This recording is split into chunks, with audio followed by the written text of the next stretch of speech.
Bom, agora a gente fala sobre saúde bucal e tem um acessório que está fazendo a cabeça de muita gente. Ou melhor, a boca mesmo, né, Tainá? Hoje a gente vai conversar sobre os piercings na região. Para isso, a gente recebe o dentista Flávio Farias.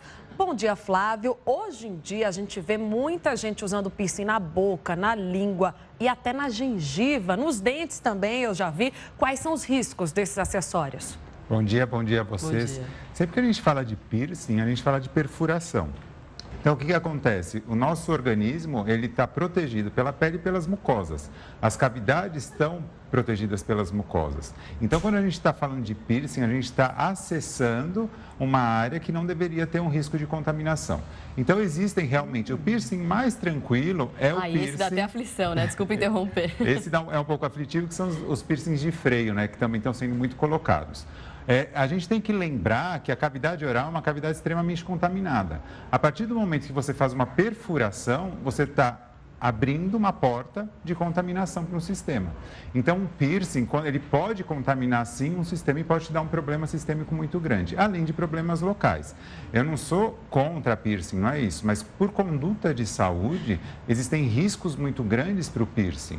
Por exemplo, se você for considerar o piercing de língua, é um dos piercings mais perigosos. Que o profissional que faz isso, qual é o tipo de formação que ele tem, qual a asepsia que tem na área, qual é a biossegurança que aquele estúdio que vai colocar o piercing tem. Você pode transmitir hepatite, pode transmitir AIDS para o paciente que está sendo colocado, dependendo do grau de asepsia. Existem profissionais e profissionais. Mas qual a qualificação, qual o conhecimento anatômico que o colocador de piercing vai ter? A língua é extremamente vascularizada, ela tem muitos vasos e ela tem muito nervo.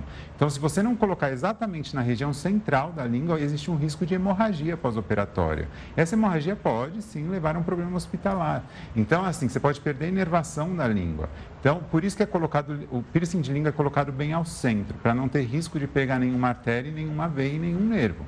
Mas os riscos ocorrem, porque da mesma forma que os dentes, eles se contaminam por placa bacteriana, você vai ter deposição de placa, o piercing também vai ser depositado placa. Então, você está colocando uma área a mais que existe um grau de contaminação. E o tempo de cicatrização é muito longo e as pessoas não contam com isso. Então, por exemplo, você coloca um piercing de língua, o tempo de cicatrização é de 4 semanas.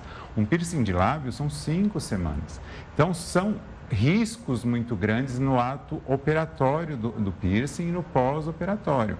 Que existem dados epidemiológicos que 15% das pessoas que colocam piercing, elas têm problemas pós-operatórios e 1% precisa de internação hospitalar. Nossa. Você está correndo o risco de promover uma infecção. Uma infecção que pode se tornar local e pode levar muitas vezes a problemas de infecção em outras áreas. Nossa, então é importante, fica o alerta aí. E agora o uso prolongado, pode trazer algum tipo de risco? Se a pessoa usar por pouco tempo, tudo bem? Ou é mesmo o uso prolongado que pode trazer risco? Os dois têm riscos. O uso de curto tempo, o que acontece? Os riscos que nem eu falei. Então, se a pessoa colocou o piercing de língua, ela apresentar um inchaço muito prolongado, e esse inchaço, ele ficar muito presente, tiver dificuldade de falar, de engolir, ela precisa ir para um hospital. Porque muitas vezes houve uma infecção local, precisa de antibiótico terapia e às vezes outros tipos de tratamento, tá?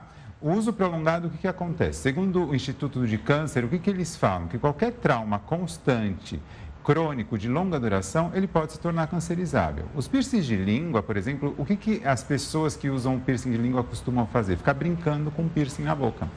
Com isso, eles quebram o dente, eles estão deformações no osso palatino, né, no osso do céu da boca. Os piercings de lábios, piercings labiais, eles entram em contato direto com a raiz dos dentes e com o osso que protege esses dentes. Então, pelo trauma contínuo desse piercing sobre as mucosas, vai havendo uma perda óssea. Então, muitas vezes, um dente que está completamente saudável, pelo contato intenso do piercing, vai havendo uma retração, uma recessão da gengiva e a raiz fica exposta. Com isso, você está propiciando um maior número de problemas e uma agressão àquela boca. Agora, é importante saber, né, para quem já tem o piercing, como é que funciona a higiene? Tem algum cuidado específico para quem usa esse tipo de acessório? Tem um cuidado específico que, na realidade, quando você usa um piercing de boca, principalmente um piercing de língua, quando você vai se alimentar, o ideal é remover. Porque senão você vai poder, de alguma forma, prejudicar mais aquele piercing. E também durante a mastigação, muitas vezes você pode morder o piercing, daí você quebra o dente. O problema também é que o ideal é, antes de dormir, você remova esse piercing para dormir, para que você dê um descanso para sua boca em relação àquilo. Mas a gente sabe que as pessoas fazem uso contínuo do piercing. Então, assim, o alerta existe. O modo de seguir é que efetivamente não existe. O piercing mais tranquilo que, se você for ver, é o de dente. Que as pessoas colocam uma pedraria pequena na face do dente. Não é agressivo, é só com colocação de material restaurador e depois o próprio dentista remove. Mas isso quem faz é o dentista. A parte de quem coloca esses piercings de língua, de lábio, de bochecha, até de úvula, que é na campainha da boca, já vi gente colocando piercing lá, ela é muito arriscada. A área que você vai colocar, você tem que ter conhecimento realmente da biossegurança da área e da qualidade do profissional para você fazer essa escolha. Tá certo. Dr. Flávio Farias, hoje falando sobre os riscos e cuidados com os piercings ali na região da boca, na língua. Muito obrigada e fico alerta, porque também traz muitos riscos, né? Obrigada, doutor. Isso mesmo, obrigado a vocês. Até semana que vem.